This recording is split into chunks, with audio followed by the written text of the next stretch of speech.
Your network is your net worth. Come listen to some of the most successful people I know share invaluable knowledge, stories, and advice in real estate, business, and beyond. This is Weiss Advice. Whether you want to take your business or personal life to the next level, look no further. Welcome back to another episode of Weiss Advice. I'm your host, Yonah Weiss, as always, excited to be here on this beautiful morning and together with another amazing guest. We have Samuel Sells, founder of Wild Mountain Capital. Good morning to you. How you doing, Sam? Good morning. Good morning. Thank you for having me on the pod, Yonah. It's great. It's a pleasure. It's always good to, meet and talk with like-minded people, especially when they also have a nice beard. So, it's good to... I trimmed it up yesterday. It's not near as long as it was a little while ago, but nothing compared to yours, Yonah. This is hard to compare to. There's very few people on my podcast that have had, but we had a nice exchange once with Beardy Brandon Turner when he was on the podcast about beards, and he said I would win in a beard competition. So that's good to know. That is good to know. I'd love our listeners to get a little bit of context who we're talking about today. I'd introduce you as the founder of Wild Mountain Capital. You're a multifamily, syndicator real estate investment company, but you obviously didn't start out that way. No one starts out, or very few people start out in a syndication company. You come from somewhere else. I know that you served in the Air Force, and thank you for your service in that. And I'd love to hear a little bit about the backstory of, what that was like and, how you got into real estate.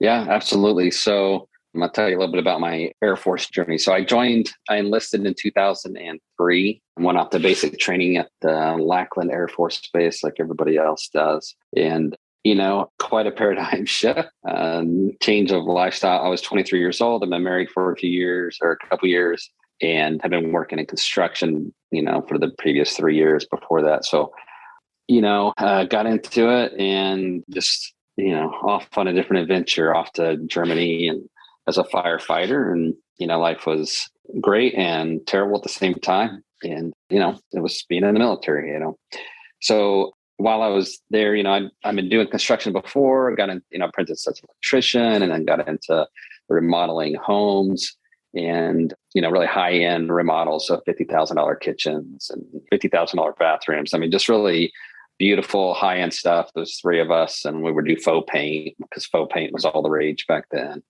And that's gone away for the most part now, antiquing cabinets and doing all these, very unique, interesting things. So, just got very, very comfortable with that. Had grown up in very poor circumstances where we were constantly working on our house and always chasing down, I don't want to say get rich quick schemes, but, make a lot of money really quickly and, flip a house or do this or do that. And, none of those ever really panned out very well for us. So you mean your parents were involved in that as well when you were growing up? Yeah, they were involved in it, not systematically, not really as a business, but just kind of as a side hustle whenever they could. Mm-hmm. And so we would move into a house and clean it up and sell it and try and make a little bit of money and spend it all Gotcha. and then try it all again. But with that in mind, while I was in the Air Force, the firefighter, once, I was in Germany, we traveled all over the place. And then we moved to Idaho was our next base, Mountain Home Air Force Base. And when I was there, I partnered up with another guy and we just started flipping homes on our days off because we worked these 24-hour shifts. And the next day was off. And so we would go and, he would buy the house, I would do all the construction, and he would make all the money, and then I would get paid a little bit. And I'm like, dude, I don't like how this is working. So that partnership didn't work out very well. And then I started it on my own and partnered very fairly with another partner where we just split it. They would do all the construction. I would do all the finance bills, take care of the purchasing of the property and analysis and all that stuff. And then they would do the work and we'd just do a 50-50 split. Much better. Yeah, that's a much better business model. Much better business model than the 90-10 or the 80, if that. So, learned very quickly that I need to have things in writing and, work with people I trust and right. so forth. And, and that just kind of grew from there a little bit. And so I continued to be in the military, got out after my first deployment and got my degree in business strategy from BYU, and then went to work for Deloitte as a consultant. Quickly realized that was not where I wanted to spend my life. Most people. undergrad business school and in business school, everyone talks about consulting as being like the thing to do, right? Like, yeah, this is boring and nobody cares about anybody. Just want to make some money. So went back, joined the Air Force. I got into healthcare, and really one of my big passions in life and something I'd always been thinking about was traveling the world doing, global health. And I, realized that I didn't really want to be a doctor. That wasn't my jam. And so I did the business side of healthcare and coordinating and setting up systems and building clinics or healthcare centers in Africa and Asia. And, just really grew to really, really love global health and health security issues. And, through that, I'm working with USAID. I spent a year at USAID doing a lot of global health stuff, and as well as international emergency response stuff that I got really, it just got really into my blood, and already liked being fair, already really liked working with other people, already really loved working with folks who were in those lower income classes or socioeconomic stages in life. And, that kind of kept growing into passion, and then connected it. So if you're going to go out and do healthcare as a business, you need a lot of wealth behind you, and you're going to do it very small. Yeah. And so we wanted to do something bigger. And we looked at the other, the trifecta. So financial security, housing security, medical security or healthcare security. And we thought, okay, let's do housing security. We're already flipped homes, and that's where we went. Interesting. Wow. So you're essentially taken that passion about, helping in a different way. Obviously, people use that passion wherever they can, place it. But the housing crisis that, really plagues the world, but even in the United States, meaning that's what you've kind of taken, and that's the impetus behind the Wild Mountain Capital. Yeah, that's it. I was living in Alaska when we started. There's a lot of distress housing in Alaska. If you've ever been to Anchorage, it's very interesting how much distress there is in the city. And, they just had these huge ups and downs. Every time Congress says we're not going to do anything with oil anymore, it just, wipes out those communities, or, they, change policies, procedures. Yeah, just kills them.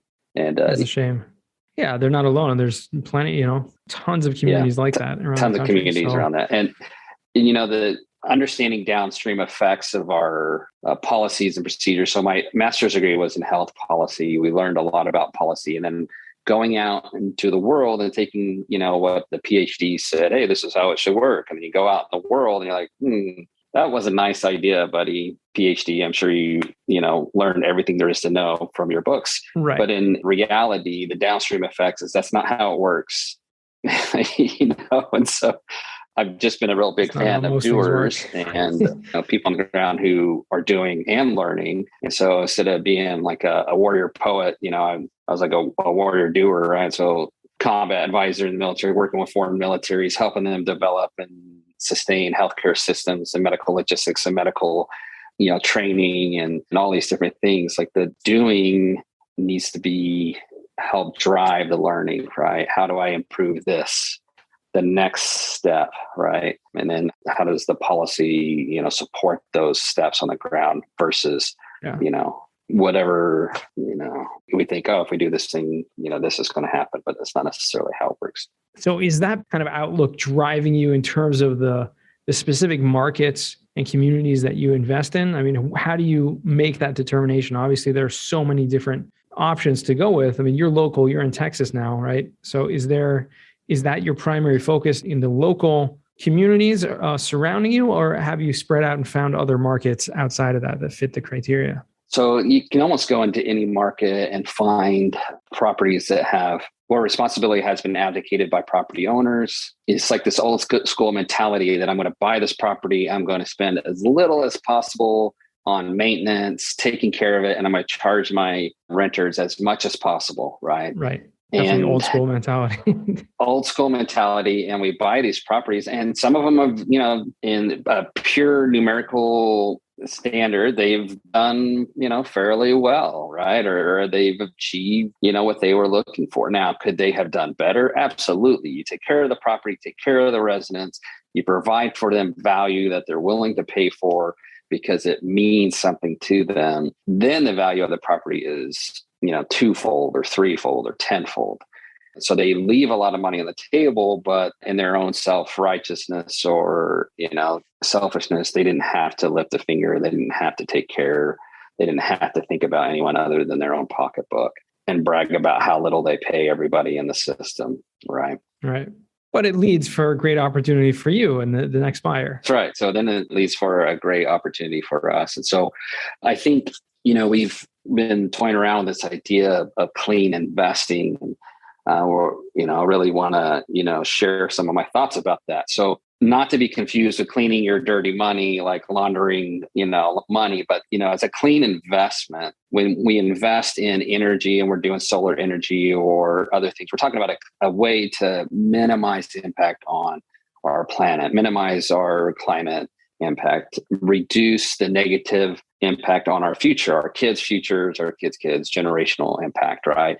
And the same thing goes, clean energy, clean water, right? We all like to drink clean water. I think everyone likes that, right? You look at Flint, Michigan, where they simply didn't want to spend the extra money to take care of all the downstream residents because, say, the lower social economic class, they don't vote anyways, or whatever the mindset was, Yeah, who knows what the rationale for that was? Hard to know. It's hard to know, right? But at the end of the day, they went with whatever they thought was easier. And so, when you look at most investors, they go with what is easier. And they talk about that. Look, I'm going to buy Class A property. It's easier when you get this return. There's less, the price elasticity enables us to raise rents, and rich people still have money and they're going to continue to have money, and et cetera, right? Right. And you hear these conversations all the time. You go to every conference and it's like, this is what everyone's talking about. Right. And I'm like, I'm the opposite. I'm looking at Class C properties, the heavy lift, the really hard struggle stuff. And sometimes our investors get in with us and they're like, hey, how come I don't have a distribution month one? I'm like, because we bought it at 25% occupancy, buddy. Right. It takes time to change the culture, to implement all of our environmental program stuff, our social program stuff, our governance stuff. The governance of that property has to change. It's got to be clean. It's got to be safe. Kids got to be able to be raised there. We're partnering with, Rainwater, Charitable Foundation. We're partnering with all these different foundations and Boys and Girls Club. And now we have a unit where boys and girls can come there and learn and do their studies and get taught and then have, activities. And now, kids, educational outcomes are better because they're not moving from apartment complex because they keep getting kicked out. But now somebody at the property managers are helping them secure, whatever a relief they need from, whichever program is out there that can assist them. So kids are staying in school longer, their outcomes are better. And guess what? From a financial perspective, your tenants aren't rolling over as many times. We're still providing value that residents want. They're willing to pay more for, washer dryer in their system, instead of having their clothes stolen from the laundromat, right? All these other things. And people are willing to pay for that. Our overall rents are still below market average, but they're way above where we started the property at. And guess what? There's no more SWAT teams not busting down the doors anymore at the property, all these different aspects. It's a real change. Yeah, major changes, to the community at large also. I think it's really not one thing, it's several things, but those things are not what every investor is looking at in terms of changing around a property. I think your approach really should be the right one, but I'm sure, are you able to provide, competitive returns to investors given all that? Are you also sounds like you're involving a lot of organizations. I think that's very, very noble. And I think that's the right way to do it. Okay. But businesses for a lot of people, and they're thinking, okay, multifamily owning is a business. So are we still making money or still providing those returns to our investors? Yeah. So think about it like solar energy or any other clean investment. Is there a return there? Absolutely. Right. And so we're looking at high yield, high impact investment. So it's slow. So think of it more like a development project. Mm-hmm. So it takes us a little bit longer to get to the cash flow position that we want to. Coordinating and getting all the work done. And, this property's been distressed for years. So deferred maintenance is usually a nightmare and it just takes time. So if we just look at it as a development project, and if you're, right, where we target our, 20%, IRRs and so forth, I think if we were to liquidate our portfolio right now, the average return to our investors would be somewhere in the 50s. Yeah, that's awesome. Because look, I mean, we're buying this property at 15 million, it appraised at 17 million. That after, once it's fully occupied, it's worth 19 or 20 million. We just created $5 million of equity in a year or two. Right. And we only had 5 million of equity going into the property. So we just doubled the entire investment. But it's not cash flowing yet because it takes time for everything to catch up. Sure. It's obviously a different model than the, what's very popular out there with the high cash flowing, quick turnaround, deals that are just kind of taking advantage, I think, of the market conditions and, pushing rents as high as possible and not necessarily making real change in those properties. It can be done, but I think your way is, from what I've heard and interviewing hundreds of syndicators and working with them, is quite different than what a lot of people are out there doing. I think there are quite a few people out there who are interested in impact investing and trying to find different programs that they can put in and things like that. But it sounds like what you're doing is very multifaceted. I mean, you're looking not only at the environmental issues and bringing it to make it safe, but also involving the tenants. I mean, that's what something you mentioned about having the property managers helping people find relief. That's not something that you hear too often. It's like, okay, if you can't pay, figure out a way, or get out of it. That's not the right way. You don't want to do that because turnover is very costly, but also, humane, right? Think about it in a humane way. Like if you can help these people find another way or find a better way, I think that's amazing. There's actually a great organization called, I have to remember, Keith Wasserman, who we interviewed, about a year ago on this podcast, started an organization that helps tenants who are normally, good paying, and they went through some sort of economic downturn or some sort of, life event that caused them that they weren't able to pay rent, and basically allows them to, this organization, foots the bill essentially for rent for these people so they don't have to move out because something happened, like a very tragic, event or something like that happened to who would otherwise normally be regular, right, good paying on-time tenants. Yes, we've partnered with Rhino. They really help. It's like insurance for tenants. They don't have to give a deposit. Right. Deposit doesn't help me any financially, right? It's just money that I've got to sit on and look at and make sure we give it back to our residents. So Rhino has a really good insurance program for those folks. In regards to impact investing, that's exactly, what it is. And if you look at the Rockefeller Institute, they have some really great literature on impact investing and different spectrums of, impact investing that's actually operates within a capitalistic paradigm that, look, we can make money while we're making a difference, right? And the other end of the spectrum is you're going to hand your money over to a nonprofit and you're going to hope that some of that money actually makes it to the resident, right? Or the end user, right? So I don't know what March of Dimes is, but this is really weighted towards the organization. It takes money to pay people to do stuff. I get that, but for sure. Yeah, but you're absolutely right. There are unfortunately a lot of, nonprofits out there that are not necessarily what you would think of as a nonprofit, where they're actually pocketing, 50% or so of the actual income, and the CEOs are making, CEOs and executives in the company are making, 7 figures.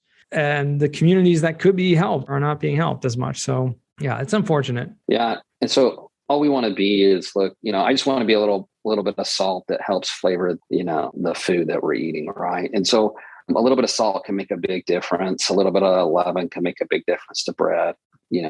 There's like an infinite number of properties out there. What we're really seeking to do is changing the way that people think about investing, changing the way that other operators operate. And, we just want to make a difference. So how are you doing that? Because that's something that everyone needs to know about and learn about. And I mean, do you have any sort of program or any sort of like educational material that you are educating other investors or other operators out there to do and kind of follow in your footsteps? Because some of these things seemingly can be implemented by almost anyone if they just make the effort. It can be implemented by almost anyone. And so I'll be honest, like I've avoided the spotlight as much as possible to this point. When I was in like Africa during the Ebola response, I was responsible for building all these Ebola treatment centers. I was the ground guy doing everything, coordinating, engineering, making sure the trains were in the right locations. This is 200 bed, maybe it should only be 100 bed, and coordinating with the state and the president and the ambassador and everybody. And then when all the camera crews would come up, I would say, great, go talk to those people. I'm going to stay over here, And those people would come over and like, Sam, what's going on? I'm like, okay, this. And like, okay, great. We're going to go tell the camera. Great. And so I've always tried to stay out of that limelight. So I haven't been interested in personal recognition. Is just not who I am. And so what I've realized is that I really need to get my voice out there. And so, we're partnering with, a group that's behind some really, famous folks who have their voices heard really well, but we speak a little bit differently. Our message is different. And I think it could revolutionize the way that people invest. That won't necessarily enrich me. I don't care.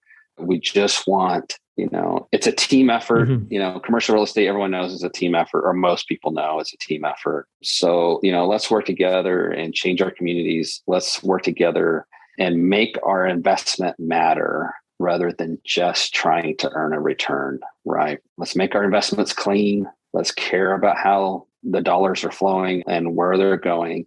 And you're going to get taken care of. You're going to earn your nice return. But why not do that making a difference, right? Exactly. You can do both. And in fact, if that's your goal, it should be a priority. I know some other people that are involved in what's called impact investing. And in fact, I don't know if you'd be open to it, but just thinking out loud here, is there, maybe a potential to start some sort of a community mastermind of operators who are interested in impact investing and just kind of give them the tools and resources and discuss and maybe brainstorm other ideas. I think there would be a lot of, interest in that. It might be received very well, at least to some people that I know. Yeah, I would love to do that. I would be very happy to do that. We can commiserate some of our stories, closing on the property and, walking there and then seeing a SWAT team rush by you to go tackle some people and bust in doors. You're like, all right, this is what we do. All right. Yeah. I've heard some of those war stories. Not too pretty. Well, especially when if you're making a tour with the broker and that happens, that's. Yeah. You're like, oh, this is it. This is what we want. Everyone else is like, whoa, my gosh, this is not what we want. And, we're ready to do the heavy lifting. We've been doing it for a while. And, you have to be willing to do that or partner with somebody who is. And so we started working with institutional partners and, to say that we're institutional grade, I always think there's so much for us to do to get better. Always stuff internally for us to get better. So give us a little bit of the rundown of where you guys started 2018 when you really kind of started the investment up to now, 2022. We're in the midst of it. How many properties, how many units, if you could just give us, if that's a metric that you're even measuring by? Yeah. So our metrics are a little bit different. So, we measure how many lives we feel like we've impacted for the better. I mean, it's really, really hard to, figuring out what that number is, but we have that measure. We measure, how many dollars we're pumping into those communities. It usually looks like CapEx dollars. But if you think about it, you're hiring local, steel workers and so forth. We do have our own construction company and our own construction crews that do a lot of the work, but all the skilled labor has to come from the local area. It has to. That's the way the government works. And then, there's so much money that gets pumped into those communities. So we want to measure that because that's an impact. Everyone's doing it, but they don't measure it. They don't care necessarily about the impact beyond the property itself. That affects lives, right? And so we do measure those things. It's on our dashboard and so forth. And we are really focused on, changing 1 million lives. And I can't get there with my own company, just us. We have to partner with others. We have to, like a mastermind where so many other people are doing that. It'd be great to measure, like, how many lives are we actually changing? Are we getting the results that we want to get? Mm-hmm. There's got to be a measurement system or it's ineffective, right? It's just bad policy. So where do we start? So we started back 2018. After 6 months of preparation, we convinced my dad to join me. He rated his 401k account of $80,000, which is not very much money, especially when you're in your 60s. And I rated mine of $30,000, which is also not very much. Pay the nasty little fee the government makes you pay if you use your funds on anything. And we bought a property. Right.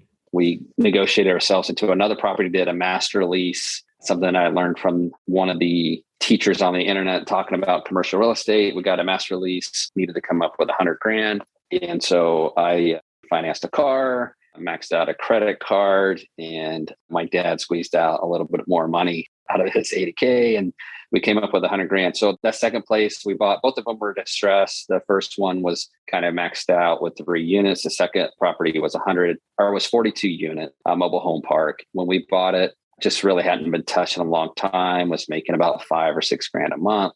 My dad did the construction, led that out there, moved to the property, essentially him and my mom, and they worked day in and day out, got to know the people there very well. And within 7 months, it was clearing about $10,000 a month in cash. Mm-hmm. So we spent 100 grand and we got 118,000 back in the first 10 months. That's great. And now you guys are focused on a little bit larger multifamily assets at this point. For us, we just found it was a lot easier to scale in apartment complexes. So we bought 10 mobile home parks, built a storage complex. The storage complex is now over in a triple net lease to an operator of storage, which is great for us, great for them. We built it, handed it over, and it's in Alaska. It's really hard for us to operate it here in Texas. We're going to offload those mobile home parks, a much higher exit position than when we entered. We cleaned those places up. We made a difference, but we also erred in the amount of CapEx it required. Plus, COVID just killed us on the purchase of brand new homes. We were waiting for almost 2 years for new homes to come in. And so it just, logistically, it was a bit of a nightmare for us. But each one of those places, takes care of their own and is good, and they're safe now. There's not cops showing up every day. And so we feel good about that. We feel like they're going to go to a better operator who can come in with much deeper pockets and take care of the needs there. So we're around 1,300 or so units now. And we're under contract now with another 168 unit property in Fort Worth. Class C, fits the bill. Looking forward to it. And we got it at a good entry price. And, debt quotes coming back are still pretty good. 4 3/4, 5, That's 6. Yeah, it's pretty good right now. So we're measuring, what's going to yield the best return to our investors. May actually be a higher debt quote that comes in with more proceeds. And, the numbers game, right? Yeah. We can do lower interest, but, coming in with more equity, or we can do less equity at a higher interest rate and actually generate a better return to our investors. So those are things that we always think about going in, because at the end of the day, it's still capitalistic paradigm, right? You have to make money. Yeah, absolutely. And I'm sure there's much less competition for the assets that you guys are going after. Much less competition. That one was off market. It was priced too high off market. When we looked at it, it went on market, rates changed. And so the prices came. We went into best and final. Once they talked to us, they're like, oh my goodness, you guys are squared, so, weren't the highest price and we weren't the highest amount of earnest money. Mm-hmm. And we still won the deal because they said, we feel most confident that you guys are going to close. That's good. That's always usually the most important factor. Pick up. Yeah. All right, Sam, I want to transition now to what we call the final 4. These are 4 questions that I ask all my guests. First question to you is, what is the worst job that you ever had? I've had some pretty dirty jobs, I guess, from fire department where I had to clean the bathrooms every day for 2 years because I was the lowest man on the pole. And if anyone's working in the fire department, all the shenanigans that happen in the fire department. Add the military on there and there's just more shenanigans. But I think, honestly, the worst job I ever had was probably working as a consultant. For me, there's no passion. There was no love. It was just, at the end of the day, it was just, punch in, punch out. Let's go eat at fancy restaurants and et cetera, et cetera. And there was no meaning to me. I have to have meaning. Viktor Frankl's book was fantastic and about man's search for meaning, I think. Speaks to who you are very much. So it makes a lot of sense why that job would hang lower on the totem pole than the cleaning bathrooms. Yeah, I'd rather clean bathrooms if it makes a difference. 100%. I can relate to that. The second question, what's a book you've read that's given you a paradigm shift? When I was a humanitarian for a time, The Ugly American was a really paradigm shifting book talking about really kind of that connection of policy to practicality, people on the ground and what's going on. It tells a story of Americans buying and sending all this food into a country as goodwill and sending in all the trucks. And then the Russians going in and just putting their placard on the side of all the trucks from Russia with love, right? And so we spend millions of dollars to help these people, and then Russia gets the credit because they just stick their stickers on the side of the truck. And thinking about, am I the ugly American? Am I the person coming in and all these fancy doodads and gadgets and all this money and then not making a difference? Yeah, no, that makes sense. That clearly, even not having read the book, just the way you're describing it clearly had an impact on you and what you're doing now. So third question, what's a skill or talent that you would like to learn? This could be anything. You're at telling stories. That's a great skill.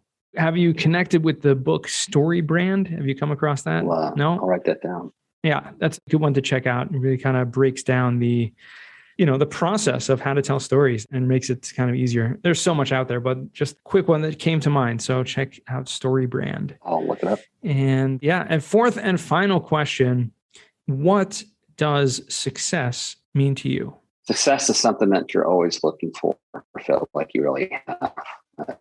Because I always want to be challenged. And so, we look at 1 million lives as being this ridiculously high number of lives that we change for the better. I think when we achieve that goal collectively, then we're probably going to say, let's do 10 million lives. And success is 10 million lives. Yeah. And always, do I like cars? Yeah, I like cars. I like to tool on them and change them and do stuff and then sell it and buy another one. And I drive it. That's not success.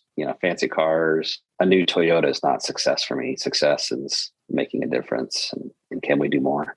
Absolutely. So finally, Sam, how can our listeners find you or reach out to you? Love to talk to people. Always love to, share opportunities and help, share thoughts and ideas about how to make difference. Please reach out to me at sam@wildmountaincapital.com. All spelled out, just like you see there on the screen, wildmountaincapital.com. Or look me up on LinkedIn, Sam Sells. And I look forward to speaking to anyone, everyone. All right. Awesome. And we'll make sure to put that all in the show notes for anyone who wants to check that out. And thank you again for your time. This has really been enlightening. And having that, that thought that came into speech, hopefully we'll put it into action of the idea of maybe creating some group mastermind, because I really think that could be something. So we'll have to follow up on that. And, I appreciate you taking the time out here today. Yeah, absolutely. Thank you, Yona. It's always a pleasure to speak with you. And just keep doing what you're doing, man. You're killing it. It's great. Thank you very much. And thank you guys, all our listeners, for tuning in once again. We couldn't do this without you. And remember, the best advice comes only when you ask. Real quick, I have one question for you. Did you like this episode? If you did, I want to ask you a huge favor. See, the biggest thing that helps this podcast grow and that will spread this message to the whole world is that if you leave a review, a rating, and subscribe to the podcast. What that does is it basically tells the platforms that this podcast is out on is that you like my stuff and I'm doing something right. So take a few seconds out of your day, hit that subscribe button, leave a rating or review. I would be extremely grateful. Also, I want to hear from you guys. So I want to hear some feedback. If you have any questions for future episodes, please find me on LinkedIn. Send me a DM, a connection request, Yona Weiss, and I'd love to hear from you.